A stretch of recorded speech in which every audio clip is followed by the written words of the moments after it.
अज़हा का वक्त करीब है और इस मौके पर पारंपरिक रूप से पशुओं की कुर्बानी देने की जो रवायत है वो भी रही है। लेकिन क्या आप जानते हैं कि बदलते वक्त, स्वच्छता मानकों और शहरीकरण की वजह से दुनिया के अलग अलग देशों में कुर्बानी को लेकर नियम कायदे पूरी तरह से अब बदल चुके हैं। आज हम बात करेंगे कि किन देशों में खुले में ये पारंपरिक तरीके से कुर्बानी की जाती है और किन देशों में इसको लेकर बेहद सख्त कानून जो है वो लागू है, जहां बिना सरकारी लाइसेंस या फिर स्लॉटर हाउस के बाहर ऐसा करना भारी जुर्माने का सबब बन सकता है। क्योंकि देखिए, अगर बात करें उत्तर प्रदेश की, तो उत्तर प्रदेश में सीएम योगी आदित्यनाथ काफी सख्त हैं और देखिए जो नए नियम हैं वो बकरीद से पहले ही सीएम योगी आदित्यनाथ ने लागू कर दिए हैं। लेकिन वैश्विक स्तर पर कुर्बानी की रवायतों और नियमों पर क्या कुछ नियम बने हुए हैं, इस रिपोर्ट में देखिए।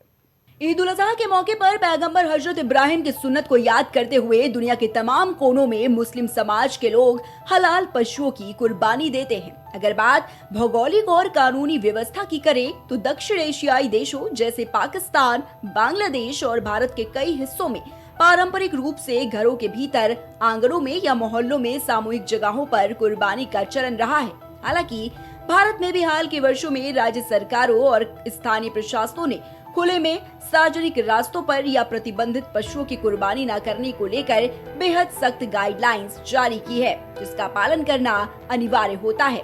वहीं अगर बात खाड़ी देशों यानी कि गल्फ कंट्रीज की करें तो सऊदी अरब, संयुक्त अरब अमीरात यानी यूएई, कतर और ओमान जैसे आधुनिक मुस्लिम देशों में खुले में या सड़कों पर पशु वध करना पूरी तरह से गैर कानूनी है।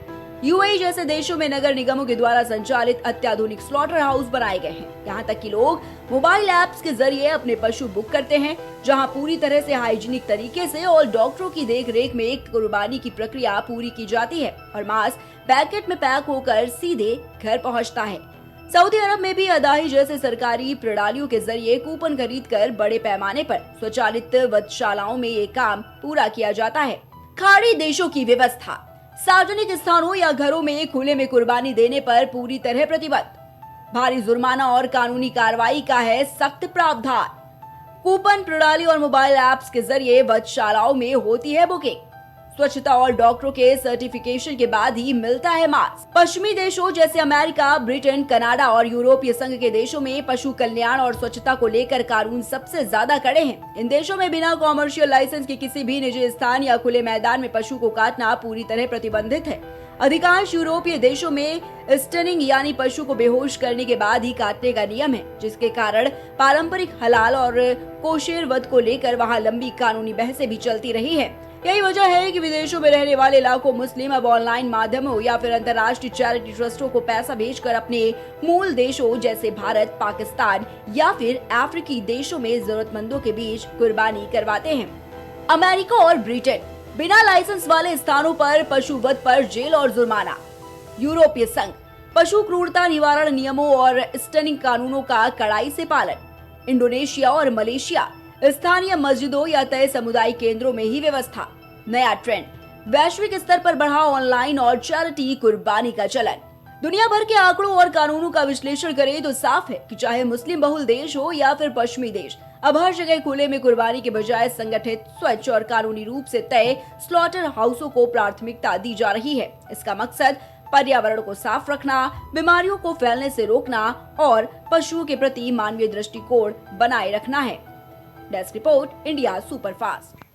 तो बकरीद को लेकर यूपी सरकार सख्त है और इसे लेकर सीएम योगी आदित्यनाथ ने अधिकारियों के साथ बैठक की और कड़े आदेश भी जारी किए हैं। सड़क पर नमाज पढ़ने पर रोक लगा दी गई है, तो वहीं बकरीद पर खुले में कुर्बानी पर भी सरकार ने सख्त आदेश जारी किए। इसके साथ ही प्रतिबंधित जानवर, गौवंश, ऊंट की कुर्बानी को गैर कानूनी करार दिया गया है। योगी सरकार के सख्त आदेश को लेकर इंडिया सुपरफास्ट ने जनता से बात की और उनकी राय जानने की कोशिश की है। आपको भी दिखाते हैं।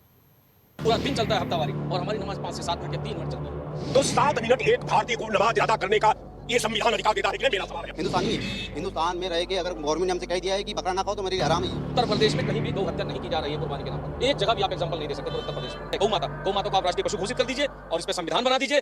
कुर्बानी का पर्व बकरीद आने को है और बकरीद को लेकर उत्तर प्रदेश सरकार की तरफ से खास दिशा निर्देश जारी किए गए हैं। बकरीद पर सड़कों पर नमाज नहीं होगी, खुले में कुर्बानी नहीं दी जाएगी। इसके साथ ही साथ गंदगी फैलाने पर भी कार्रवाई करने का निर्देश दिया गया है और इसको लेकर सियासत तेज हो गई है। इसी मुद्दे पर बात करने के लिए लखनऊ के कुछ लोग हैं, हम उनसे बातचीत करेंगे और जानेंगे कि जब सरकार का ये जो फरमान है बकरीद को लेकर, उसको लेकर उनकी क्या प्रतिक्रिया है, क्या कहेंगे। देखिए, बकरीद इस्लाम धर्म के मुताबिक एक उनका महत्वपूर्ण त्योहार है। इस्लाम के पूरे पैरे का अनुकरण करने में इनका नमाज 5 से 7 मिनट में हो जाता है। अब 5 से 7 मिनट नमाज, ये 5-7 मिनट कोई समय नहीं होता, लेकिन कारण ये है कि कहीं पर निगाहें, कहीं पर निशाना। हम इतना दूसरे की भावना को मताहत करने के लिए, दूसरे की भावना से खेलने के लिए, दूसरे के धर्म को नीचे दिखाने के लिए और एक तबका को खुश करने के लिए हम अपनी संवैधानिक परंपरा का, अपना शपथ का, अपना संविधान में जो वर्तमान संविधान का पैरा है, संघीय ढांचा के संचालन में सरकार भेदभाव नहीं कर सकती। तो सवाल से मेरा सरकार से सवाल है कि साहब, आपका ये एफिडेविट है, आपने संविधान को आपने वचन दिया है कि मैं संघीय ढांचा के संचालन में भेदभाव नहीं करूंगा, तो फिर 7 मिनट का नमाज में कौन बादल जमीन पर आकर के गिर पड़ रही है। लेकिन नमाज सड़क पर न करने का आदेश तो पहले से दिया गया था, पर इधर कई सालों से ये चल रहा है। इसी सरकार में ना, इससे 2017 के बाद, 2017 के बाद जब ये सरकार बनी है, तो क्या ये संविधान भी 2017 के बाद बना है क्या? ये संविधान तो पहले से है। इसी संविधान में राजनाथ जी मुख्यमंत्री रहे, इसी सरकार, इसी पार्टी में जो है गुप्ता जी मुख्यमंत्री रहे, इसी पार्टी में कल्याण सिंह मुख्यमंत्री रहे। यानी अब सरकार गलत कर रही है? हम नहीं कह रहे, आप ही कहे 2017 के बाद ही वचनबद्धता कह रही है कि मैं संघीय ढांचा के संचालन में, ये देश के साथ कमिटमेंट आपने किया है कि मैं संघीय ढांचा में। इसको तो आम आदमी को देखते हुए कि लोगों को दिक्कत होती है सड़क पर करने से नमाज, ये दिक्कत नहीं हो रही है। ये सारे भाजपा की गाड़ी पूरी विधानसभा की रोड को जाम रखी है, इससे दिक्कत है कि नहीं? इससे दिक्कत है कि नहीं? सारे सड़कों पर पंडाल लगा हुआ है, दिक्कत है कि नहीं? यानी भेदभाव किया जा रहा है। सारे सड़क, लखनऊ की सड़कों में पूरी की पूरी सड़क रोक करके आप 24 घंटा शादी के लिए इंक्वायर कर ले। भेदभाव किया जा रहा है। आप क्या समझ रहे हैं? आप तो पत्रकार हैं साहब, सवाल तो आपका है, अब जवाब मेरा है। तो जब 24 घंटा शादी में रोड रोका जा सकता है, जब सारे रोड को हम अपने अंडर में कब्जा कर सकते हैं, तो 7 मिनट एक भारतीय को नमाज अदा करने का ये संविधान अधिकार देता है कि नहीं? मेरा सवाल है। आप ये बताइए कि जो नमाज को लेकर किया गया है, जो बकरीद पे नमाज है कि सार्वजनिक जगह पर कुर्बानी नहीं दी जाएगी, सड़क पर नमाज नहीं की जाएगी, गंदगी नहीं फैलाई जाएगी। नहीं, ये तो जो गाइडलाइन है यूपी गवर्नमेंट की, और कहने का मतलब ये है कि जो उन्होंने गाइडलाइन दी है कि रोड पे नमाज नहीं पढ़ सकते हैं, और ये अच्छी चीज़ है कि मतलब गंदगी ना फैले। पहले ये होता था कि रोड पे खून बह रहा है, किसी को एतराज़ है, किसी को नहीं है, ये अच्छी चीज़ है। उसके बाद जो नमाज का मसला है, नमाज का मतलब ये ईदगाह में नमाज पढ़ी जाती है, खुद मस्जिदों में ईद की, बकरा ईद की नमाज जो होती है वो जो है मस्जिदों में पढ़ी जाती है। और ईद की नमाज तो हम मान सकते हैं कि बाहर रोड पे पढ़ी जा सकती है, बकरा ईद की नमाज पढ़ी नहीं जाती है। मेरे भाई बड़े खड़े हैं, बाहर नहीं पढ़ी जाती है ये नमाज। क्या कहेंगे, आपका क्या कहना है? जी, रोड पे नमाज का अगर आप मसला लेते हैं, 2017 के बाद से जैसा कि ये सरकार कह रही है कि रोड पे नमाज नहीं पढ़ने देंगे या नहीं पढ़ने दिया जाएगा, आप ये देख लीजिए कि सुबह 10 बजे से लेकर शाम को 7-8 बजे तक ये पंडाल लगे हुए हैं, मंगल वाले पंडाल जिसमें प्रसाद वितरण हो रहा है हनुमान जी का। सुबह 10 बजे से लेकर शाम को 7 बजे तक, 5 बजे तक, 4 बजे तक चलता है, पूरा दिन चलता है हफ्तावारी। और हमारी नमाज 5 से 7 मिनट या 3 मिनट चलती है।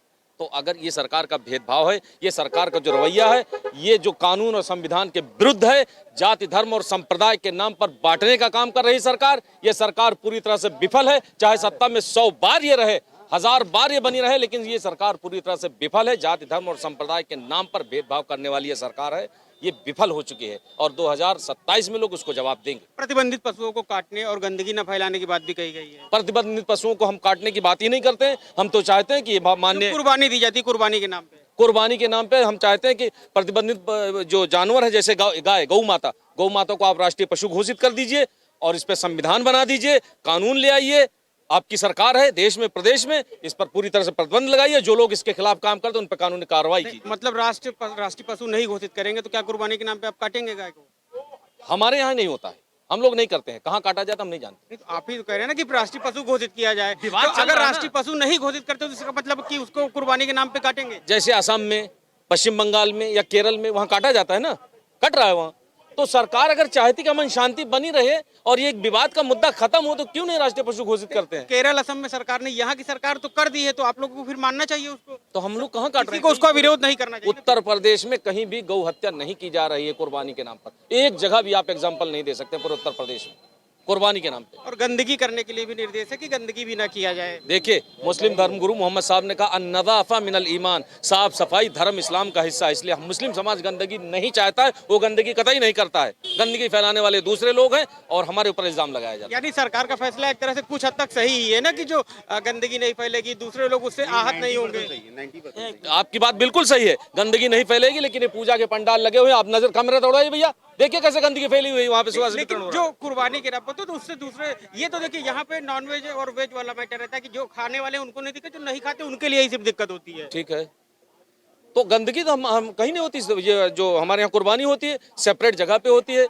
उसको वहीं पे उसका मलबे को वहीं पे मिट्टी में डाल दिया वही जाता कहा है। हाँ। सरकार ने, वही कहा कि खून या मांस या हड्डी तो सड़क कुछ पे ना नहीं, फेंका कुछ जाए। कहीं कुछ सार्वजनिक नहीं। जगह पर फैलाने के लिए, घर के अंदर करने बिल्कुल सेपरेट जगह पे उसको किया जाता है। उसके बाद मिट्टी के नीचे उस मलबे को दबा दिया जाता है, साफ सुथरा माहौल रहता है, कहीं कोई गंदगी नहीं फैलाई। ये मुद्दा तो सही है। हाँ, अगर ऐसा है तो बिल्कुल सही है। गंदगी फैलाने का किसी को कोई अधिकार नहीं। देखिए भैया, कहने का मतलब ये है कि जो है माननीय मुख्यमंत्री जी जो है, हमारे क्या यूपी के अंदर कभी भी गौ और ये सब कुछ मतलब जो अलीगल है उसके लिए हमारा ना इस्लाम कहता है, ना हमारा धर्म कहता है, ना तो हमारी गवर्नमेंट कहती है। क्योंकि इस्लाम में भी है कि जो नमाज पढ़ने की जगह है सिर्फ वहीं पर मस्जिद में होनी चाहिए, हर जगह नहीं होनी चाहिए। ये अल्लाह का शुक्र है कि अल्लाह ताला ने इतना सब कुछ कर दिया है कि ईदगाह हैं, मस्जिदें हैं, सब कुछ हैं। और मतलब माननीय मुख्यमंत्री जी ने कह दिया है तो उसको फॉलो हम लोगों को करना चाहिए। हमारे इस्लाम में यही है कि जो कह दिया, हमारे अंदर जो कह दिया गया है, जो हम यहाँ पे हिंदुस्तानी है, हिंदुस्तान में रह के अगर गवर्नमेंट ने हमसे कह दिया है कि बकरा ना खाओ तो मेरे लिए हराम है, ये बकरा भी हराम हो जाएगा। यानी जो सरकार का आदेश होता है वो मानना चाहिए, ये इस्लाम में है लिखा है, बिल्कुल है। और हम दूसरों के लिए ये नहीं कह सकते हैं कि यहाँ पे ये भंडारा हो रहा है, ये हो रहा है, ये हमसे मतलब नहीं है। हमारा इस्लाम जो कहता है कि 5 वक्त की नमाज पढ़ो, सुन्नतें पढ़ो। आप क्या कहेंगे? देखिए, जहाँ तक सवाल रहा गौ माता का, तो ये जो अरशद मदनी मौलाना साहब हिंदुस्तान के सबसे बड़े धर्मगुरु हैं, उन्होंने भी मांग की है सरकार से कि गौ माता को राष्ट्रीय पशु घोषित किया जाए। और राष्ट्रीय पशु घोषित करने का अगर ऐसा कोई गलत करता है तो उस पर संवैधानिक तत्काल प्रभाव से कार्रवाई हो। ये राष्ट्रीय पशु घोषित करने की बात क्यों कह रहे हैं? अगर मान लीजिए कि है, जैसे वो कह रहे गाय को नहीं काटना चाहिए, तो गाय राष्ट्रीय पशु नहीं घोषित होगी तो उसकी कुर्बानी के नाम पे काटेंगे, बलि देंगे? नहीं, कतई नहीं देंगे, हम इसकी घोर निंदा करते हैं। तो आप ही कह रहे हैं कि राष्ट्रीय पशु घोषित कर दे तभी नहीं राष्ट्रीय पशु जब मौलाना साहब ने कहा, सबने मांग की है। यहाँ देखिए कुछ ब्राह्मण समाज के, उनसे आप पूछ वो सही है। हाँ। लेकिन अगर राष्ट्रीय पशु घोषित नहीं करेंगे तो आप मतलब कुर्बानी देंगे? क्यों कुर्बानी हम देंगे? नहीं, गलत बात। कुर्बानी क्यों हम देंगे? गऊ जैसे हिंदू की माता वैसे हमारी भी माता है, इसकी आप क्या बात कर रहे हैं? और दूसरी बात रह गई है, ऐसे अगर कोई कार्रवाई कर रहा है तो उस पर तत्काल प्रभाव से कार्रवाई होना चाहिए। और रही बात नमाज की, तो हमारा इस्लाम ये नहीं कहता है कि किसी को दुखा के और तब जो है नमाज पढ़ो। अगर मस्जिद में न मिला तो अपने घर में इबादत कर लो, किसी का जो है परेशान करने की जरूरत नहीं। बाकी समाजवादी पार्टी के मुखिया अखिलेश यादव जी को हिंदू मुस्लिम कराना है, यही एक वोट बैंक है। इसीलिए मुसलमानों को पत्थरबाज बना के दरी बिछवाते रहे। अगर 20% मुसलमान अपनी हिस्सेदारी की बात करेगा तो समझ लो कहेंगे कि जो है ये नहीं वो नहीं वो, तो ये विधेयक में दिखाएंगे भाजपा का भय। ये जो बकरीद है, तो बकरीद में सड़क पर नमाज नहीं होनी चाहिए। कुर्बानी के नाम पे जो गाय माता है या कोई भी प्रतिबंधित पशु है उसकी कुर्बानी नहीं दी जाए और गंदगी न फैलाई जाए। देखिए, नमाज तो उसका स्थान है, वो स्थान पर ही किया जाए और समय से पहले निकला जाए और वहाँ स्थान पर पहुँच जाइए, नहीं कि समय हो गया तो पढ़ना शुरू कर दें। तो स्थान होना चाहिए। और पशु की बात है, जो गाय पशु है वो किसी तरह से कानून पास हो ना हो, उनका हत्या नहीं होनी चाहिए, उस पर रुकावट होना चाहिए। तो आप सरकार का जो फैसला है ये तीनों उसको सही मानते हैं? बिल्कुल हम सही मानते हैं, इसका हम सम्मान करते हैं। और हम तो कहते हैं जो कोई अगर गाय के साथ अन्याय करे उस पर तत्काल प्रभाव से कार्रवाई होना चाहिए, उसमें कोई मुरव्वत ना हो। बाकी मेरी सरकार से मांग है कि केंद्र में मोदी जी की सरकार है और 20 राज्यों में भारतीय जनता पार्टी की सरकार है, इसको राष्ट्रीय पशु घोषित कर दिया जाए, जिससे पावर और बढ़ जाए। अगर कोई अन्याय करे तो उस पर संवैधानिक तत्काल प्रभाव से कार्रवाई भी हो सके। बाकी जो सरकार का फैसला है सही कि कुर्बानी सार्वजनिक स्थान पर न हो और नमाज जो है सड़कों पर न पढ़ी जाए, गंदगी न फैलाई जाए, ये तीनों से सहमत हैं? बिल्कुल हम सहमत हैं। ये कि आपको देखने को नहीं मिलेगा, क्योंकि सरकार का जो निर्देश है तो मुसलमान पहले से सरकार के इशारे पर जो है समझ गया कि हमको क्या करना है, हमको सही काम करना है। आज सरकार के आदेश का और संविधान का और इंसानियत का पालन करना। आप भी सहमत हैं जो फैसला है सरकार का उससे? पत्रकार जी, हमारा कहने का मतलब ये है कि जो है मैं तो माननीय मुख्यमंत्री जी से बिल्कुल सहमत हूँ। जब से इनकी गवर्नमेंट आई तब से सहमत हूँ। कहने का मतलब ये है कि गाइडलाइन बिल्कुल ज़रूरी होनी चाहिए। और गाइडलाइन में मैं गल्फ कंट्री में 22 महीने रहा हूँ, मैंने वहाँ की गाइडलाइन देखी है। वहाँ पे सख्त कानून रहता है, लोग पालन करते हैं। यहाँ पे सरकार के खिलाफ आवाज़ उठाई मैं इसीलिए बोल रहा हूँ क्योंकि 22 महीने में रहा हूँ सऊदी अरब में, जद्दा सिटी में। वहाँ पे मैंने देखा है कि मैं घर से बाहर निकलने के लिए मोहताज था। वहाँ की गवर्नमेंट मुस्लिम कंट्री है, ऐसा नहीं है कि मैं हिंदू मुस्लिम कर रहा हूँ, मैं खुद मुस्लिम हूँ। वहाँ की गाइडलाइन ऐसी है कि रोड पे ना तो जाम ना तो कुछ, गाइडलाइन यानी जनहित की जो फैसला है उसका उपलब्ध मानेंगे? उपलब्ध बिल्कुल। और माननीय मुख्यमंत्री जी का मैं बहुत आभारी हूँ और बहुत ही ज़्यादा मैं उनको प्रेरणा करता हूँ। वो कभी जात पात नहीं देखते हैं, वो इंसाफ देखते हैं। और ये लोग जो हैं जितने भी आए हैं, बंगाल से आए हैं। जो लोग विरोध कर रहे हैं वो क्या राजनीति के लिए कर रहे हैं? ये सुनिए, बंगाल से चले आए हैं, मैं तो प्रॉपर लखनऊ को रहने वाला हूँ ना।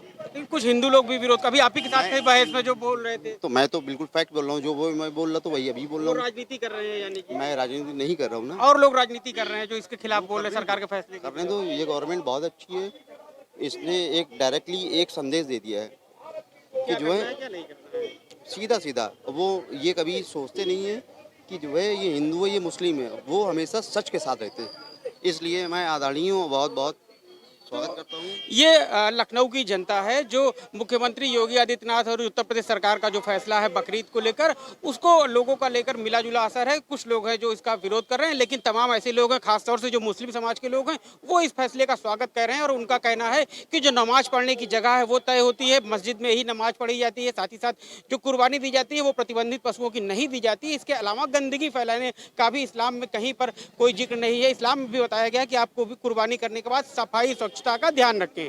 कैमरामैन धर्मेंद्र के साथ मनीष पालीवाल, इंडिया सुपरफास्ट, लखनऊ। इस बुलेटिन में फिलहाल इतना ही। आप देख